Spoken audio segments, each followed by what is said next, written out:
Good afternoon, parents and community members. I am Dr. Greg Adkins, Superintendent for the Lee County School District, and I want to welcome you to our Distance Learning Town Hall. Thank you so much for tuning in with us this afternoon, where we are here to answer your questions about distance learning. But before we get into that, I just want to thank our parents and our community members for their patience, also for their commitment to our children. We have passed out over 11,000 Chromebooks to our elementary students, and we're passing out even more. So I've been able to see our parents come out and visit our schools and making sure that our kids are prepared for what is really transformative, I think, in the field of education. You know, if you really think about it, just a very, very short time ago, we were educating our kids face-to-face, almost 97,000 kids here in Lee County. And now we're about ready to do this through a distance environment, a virtual environment. So I know this is a huge change for everyone. I will ask for your patience because there'll probably be some glitches along the way, but we are here to support you, which is why we're doing this Facebook Live. We want to support you. Our team is here to answer your questions that you may have, address your concerns. And remember, even after we're done here with this Facebook Live town hall meeting, that we are still here to answer questions, and also your school principals and your teachers are available to you as well. So again, thank you so much for tuning in this afternoon. And at this time, I'd like to introduce our Chief Academic Officer, Dr. Jeff Spiro, and his amazing academic services team. Dr. Spiro. Thank you very much, Dr. Atkins. I appreciate the warm welcome to our community.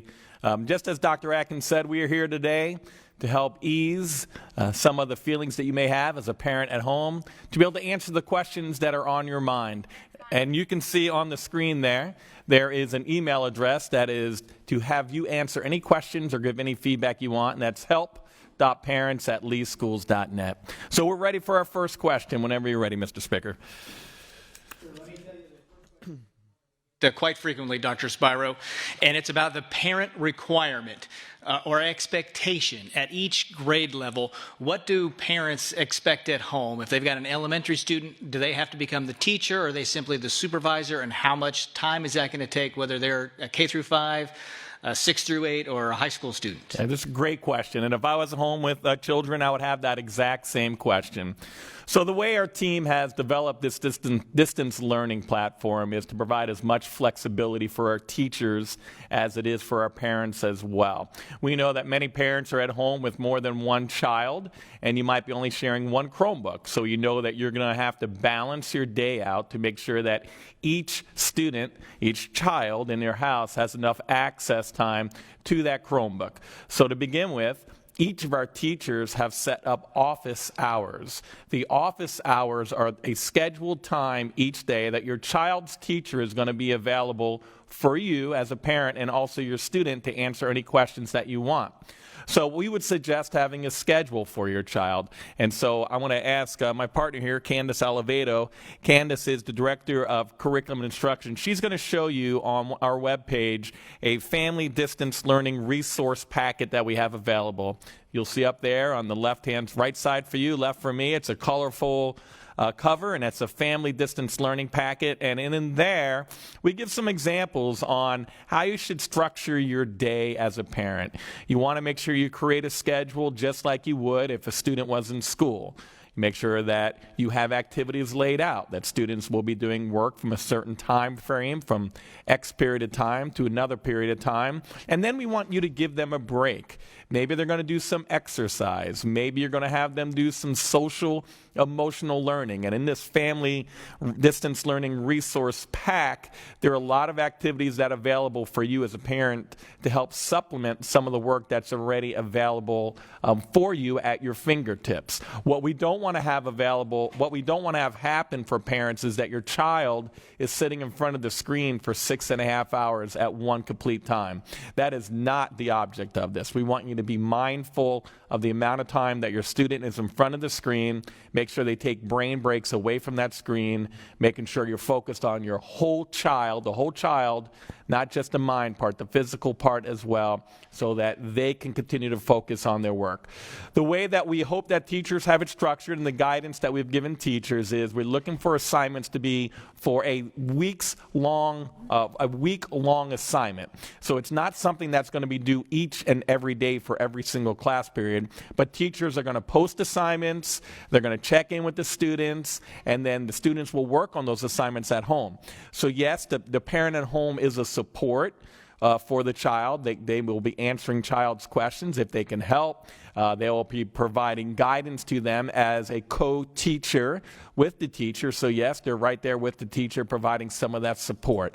So this is going to be done in tandem with our parents at home and our teachers in the classroom. Candace, anything you wanted to add about that?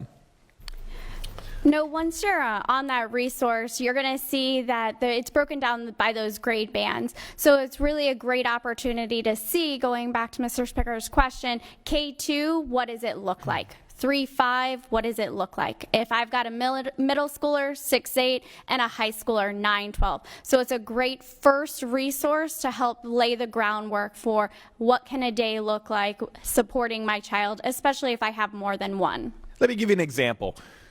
Excuse me. So I'm going to ask my director of curriculum and instruction for elementary, Dr. Bethany Quizamary, to come up and join me for a second. Bethany, you can join us right there. That'll be good. And she's going to talk to you. She has a lot of children at home herself, and so she has practiced this schedule. And I'm going to maybe, if you wouldn't mind sharing just a little bit, how did you structure that schedule at home for your own children? So first, I just want to let parents know that it's okay and to breathe and be patient as more information comes out from your teachers throughout this week and next week. They understand that many of you work during the day and that your children might be being taken care of by an older child, and so it's difficult for you to work through the schedule or to help your children during the day because their older sibling is taking care of them. I have that same situation at my home. I have 4 children. My high school student is currently trying to do a schedule with my kindergarten student, and today is better than yesterday, was better than the day before. And so just like you, we're working through it day by day.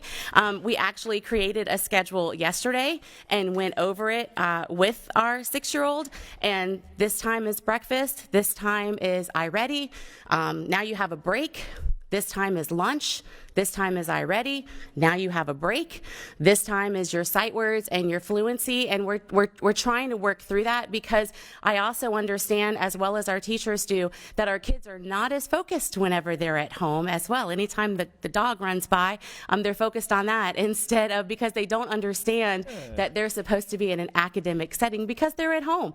And so our teachers are aware of this as well, and they're going to be supportive and try to help you any way that they can. I've had a lot of questions about if siblings are sharing, because we understand that for our elementary schools, we were only able to do 1 Chromebook per family, and for some families that means that there's 3 children sharing 1 Chromebook. So we are trying to be understanding as well, or we are being understanding as well with our teachers for the amount of work that they assign to their children, and that's very flexible during the day.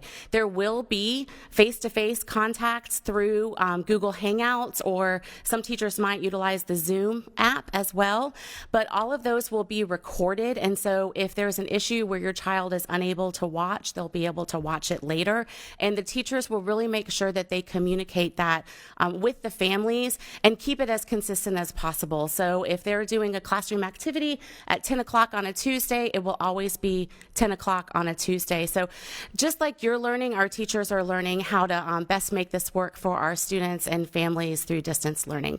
So what I heard Dr. Quisenberry say right there is flexibility. It's going to be okay. Providing that structure in your house, but at the same time, flexibility for each of your children to make sure you're meeting their needs as well. And then simply communicating with your child's teacher. You know, at any point, if your child feels frustrated about where they are, talk to your child's teacher. And we also have school counselors that are going to be available. Your child's regular school counselors are also accessible virtually in addition. Mr. Spicker.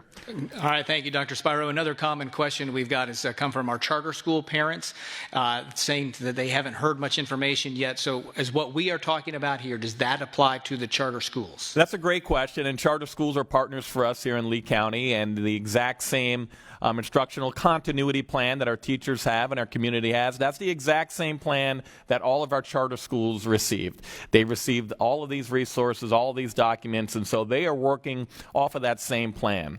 And so when Candace Oliveto showed you that family resource guide and our family distance learning webpage, that is the starting point for all of our families, even our charter school families as well. I would encourage our charter school parents, if you have not heard from your child's teacher by the end of the week, by Friday, please make sure you reach out to them via email or your child's principal at the same time, making sure that they know that you're ready to learn.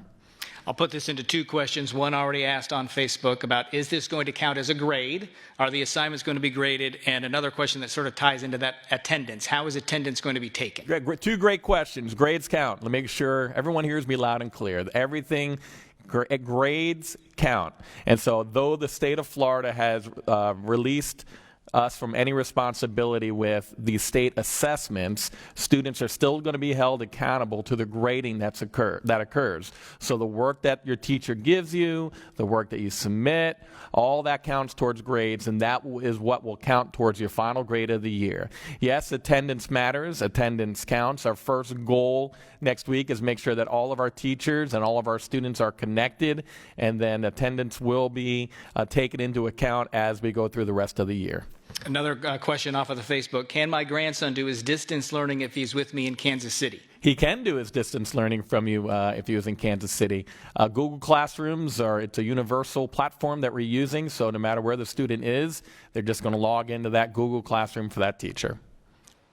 Zoom. Does Zoom need to be downloaded onto a Chromebook, or is that something they can access without downloading it? I'm going to pass that over to any one of my team members who would like to talk about Zoom. Dr. Quisenberry, you're here. Anybody else like to come up? Zoom is an app that we are using. It's also from I logged in via my desktop. Is how I got into Zoom. That is how we're doing all of our Zoom meetings here at the district as well. We're using it on a desktop. I have not had the app on my phone, so if any of my colleagues want to come up and talk about the app, that would be fine. Dr. Quisenberry? I've used it in my home on my child's Chromebook, and I was able to just click on login with Google, and it logged him into his school district account. And so for my personal, I haven't personally tried it on my personal computer, so I'm not sure if that would still work. We will definitely find that out. We've had a few questions through our help.parent email this morning on that exact question, so we're going to get some answers to that and make sure that that gets pushed out to our families and to our teachers to ensure when that question comes up, we're able to answer it. And like I said, we've been using that at the district office, and if you see it on social media, many of our schools have already used the Zoom platform with their teachers to conduct their faculty meetings and their PLCs already. So it is going to be a way we're going to communicate. Another question, this week, what should parents be doing this week? What should they anticipate this week? And should they be supplementing what's provided to them from their students' teachers with their own material or learning lessons? Sure, fantastic question. I'm glad you asked that one. I was hoping that one was coming up. So this week, all of our teachers, our charter school teachers, our public school teachers are all immersed in their own professional development this week, getting ready to learn how to teach virtually for our students. And so what our parents should be doing is going on to our webpage, and I'm going to ask Ms. Oliveto if she can go ahead and take us to our students and families distance learning webpage so you can see what that looks like. You're going to log on to our webpage, and then once you go onto our webpage, you're going to see some resources that are available. Do I need to do that on my end? There we go. Thank you very much. So this is what our distance learning for students and families webpage looks like. And as Ms. Oliveto scrolls down, you're going to see there are a variety of resources available. The first part is, how do I access a Google Classroom? You will see our information about our grab and go food sites that are available. That's right there in that food and nutritional services section. And then if you scroll down a little more, Ms. Oliveto, you will see keep a little bit furthermore. Then now you'll see resources by level. There are elementary resources, and as she scrolls down, it'll go into middle school and finally high school. Those are all live links, and those are also resources that our students are already used to inside of the schoolhouse. And so that's what parents should be working on right now, is going through this web page, looking at those resources that are available and having their child get used to working in a digital platform. It's a different type of learning for teachers and students, so it's really a chance for students this week to become familiar with how those resources work. One more thing that they can do to prepare for when learning begins next week officially is at the top of the page that Candace was just showing. There is a spot that says I can, and it goes into an I can checklist. That will really help to troubleshoot through to ensure that, yes, I'm able to get into the Google Classroom, or yes, I'm able, I have all of the apps ready and everything that I'm able to do before distance learning starts next week. So that would be a great thing to work through this week until virtual learning begins next week. So let's keep that I can checklist up. So as this is a great starting point, as Dr. Quisenberry talked about. So it says to a parent, I can access information for food service. And it says, if you cannot, click here. And when you click there, it'll give information to a parent about where they can receive information about that particular question. So for example, if you're looking for the grab-and-go meal sites, here's all the information that you would need to know about those grab-and-go meal sites. Let's go back to another question under the I can checklist. So then you see it talks about I have reliable internet access. If not, that click here will take you to some information about that. How do I access Chromebooks? At this point, everyone should have a Chromebook. If you have not accessed a Chromebook yet, please make sure you contact your school's principal this week. We want to make sure you do that by Friday. Contact your school's principal to make sure that you have a Chromebook and make sure that it's accessible to you as well. And then underneath the Chromebook, and then it talks about that I can remember my district username and student ID number. That's going to be a real important feature, especially in elementary, when students are logging on for the first time in a Google Classroom. So you might be struggling to find, once I enroll my child into a Google Classroom, I forgot their student ID number or their passwords. Here are all the directions you need to know. So I would like parents to earmark this particular spot here, because a lot of the questions we're getting with the help.parents@leeschools.net is around this very topic. I don't know my student's username or their password. And so this tells you the step-by-step instructions on how to make that happen. So that's a very important tool.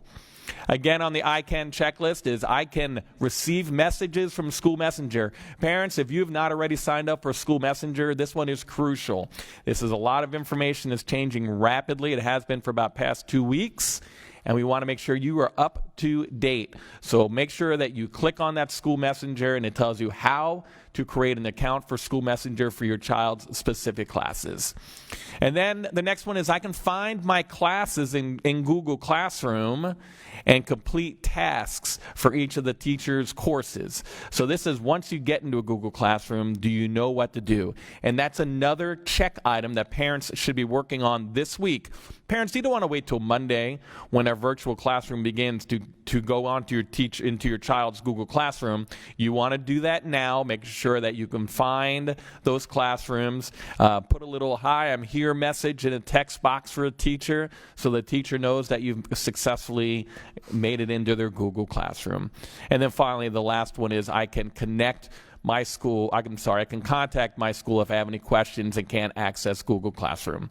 And that one talks about how you can contact the personnel in each school. And that's just merely a listing of all of our schools by level and then how you can contact them. So that's really a starting point for our families, is that I can checklist, a very important part.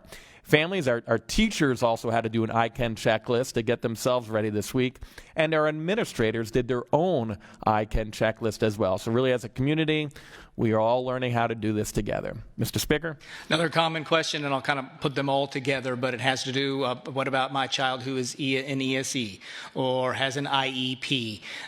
What accommodations are being made to help those families, those students? Great, wonderful question. Our ESC students, our ELL students, all of those resources are available for our teachers. Our teachers have what we are calling our instructional continuity plan, and inside of that plan are all of the resources that are available for our students in the area of ESC and ELL. IEPs are still going to be taking place. They're going to be taking place virtually. Our teachers will do those IEPs outside of their regular office hours, and so all of those services continue. Speech and language will continue. Those will be done doing virtually as well. So our ESC team will be reaching out to each of those students to make sure that they have all of their needs met. However, there is a hotline number, and I'm going to see if Ms. Alivedo can get to that particular link. What we've done for our parents is we've provided a hotline number for ESC and for ELL, and these hotline numbers are going to let you know that if you have any questions, you can call them, and there will be a live person on the other end that'll be able to answer that question for you. And so there are those numbers on the screen. Those are accessible to our parents, and they are in on that district families and students resource page. That is where you'll find those hotline numbers. I'm going to keep those up there just for a second so that they can see it. And Dr. Spiro, if I might just add, while those numbers are up there, off that main page for the distance learning, when the parents open up the continuity plan, which is available in English, Spanish, and Haitian Creole, there are very specific pieces for our students with disabilities as well as our ELL learners. So there's pieces in there for families of how they can get started and really help their students at this time as well. Another question, somebody just says, I've logged in, I've created a Google Classroom account, but yet I see nothing. Should there be material there at this point, or is that something that teachers will be adding? And isn't it right that they will then notify those families by Sunday with everything they need? Right, great question. And so we have afforded our teachers the same flexibility this week that we're giving our parents at home with their students. And so there might be some teachers who maybe have not created their Google Classroom as of today, but they will be there by Friday. In addition, each of our teachers are expected to reach out to their families. Many of schools are doing that via school messenger, video, putting a message into those Google Classrooms, calling home. There's a myriad of different avenues that each school is doing to reach out to our families to let them know that they're ready for those students. And so though it may not be in there today, it'll be in there by Friday. One question again on Facebook, how the governor stated that we would have a choice whether to hold our own child back or move them forward after the end of the school year, and they just want to make sure, is that correct? That is what the governor said, and so here's the advice that we were going to give any of our families. That's going to be a decision that's made with the principal, the teachers, and that individual family. We will be making those decisions on a student-by-student basis. We're not going to make a wholesale, everybody stays back.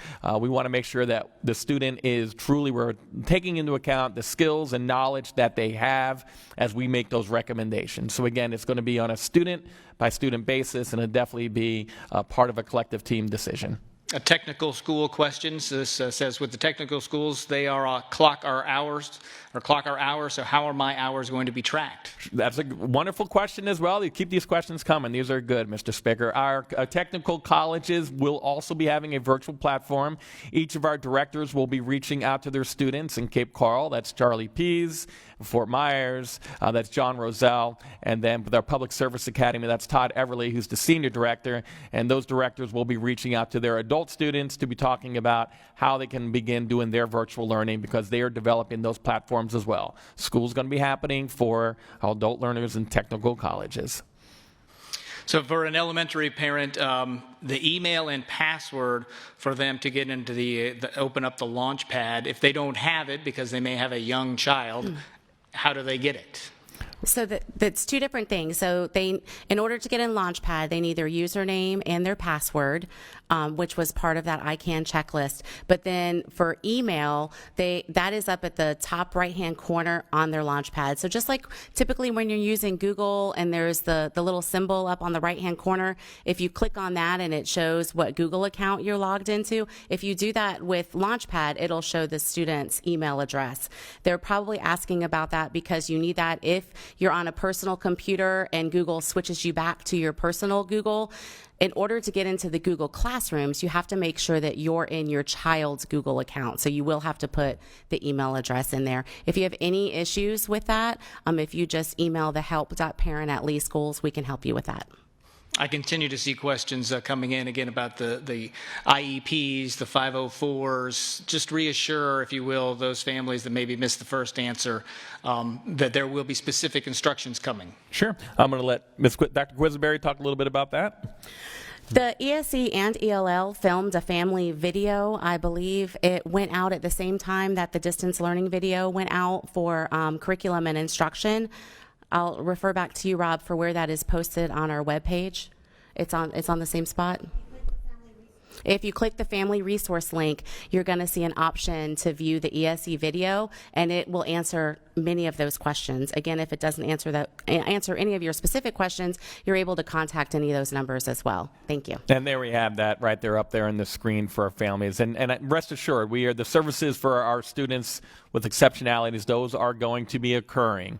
And we have a full team for our ELL students and our ESC students that have put in a lot of time and energy to make sure that those services continue to move forward, including, like we talked earlier about, including IEPs that will continue to happen. And again, if to rest your mind and making sure that you feel comfortable, we did put those hotline numbers on there that go directly to our ESC department. So if you want to get ahead of the game and contact our ESC department, again, that number is right there on the screen right now, and they would be able to answer any of those questions that are on your mind specifically. This question in particular is about a robotics class at Lehigh Acres Middle. But in general, electives are also going to be taught online. They're wondering, will the robotics class be included in the distance learning, all electives, or are all electives included? Right, so our elective classes will be having Google Classrooms, and they'll be having a variety of learning platforms that the teachers will be using to make sure that that content and those standards are being provided to students. It's going to look different for students who are used to having that hands-on activity. So the way you may learn robotics may be a different modality than what you're used to in the classroom. And as I said this last week, nothing can replace face-to-face teaching and that hands-on learning that our teachers provide our students every day. This is going to be different for all of us. We're going to have to learn how to teach and learn differently as adults and as students. And so we're lifelong learners as educators. So that's why I'm so proud of the teachers of Lee County who have just buckled up and are like, yes, we've got this. We're going to do this. And they've really dug in, and we're going to try to provide the best possible educational experience for all of our students.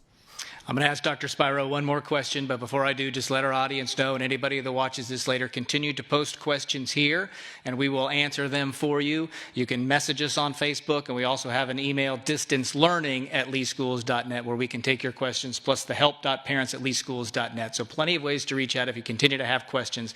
We will get you answers, parents, so that everybody is prepared for this. This is a big question for a lot of our seniors. The last one I'll ask you, will my child graduate on May 23rd? Your child will graduate on May 23rd if they have all their grades that are passing. They've met all of the credit requirements by the state of Florida.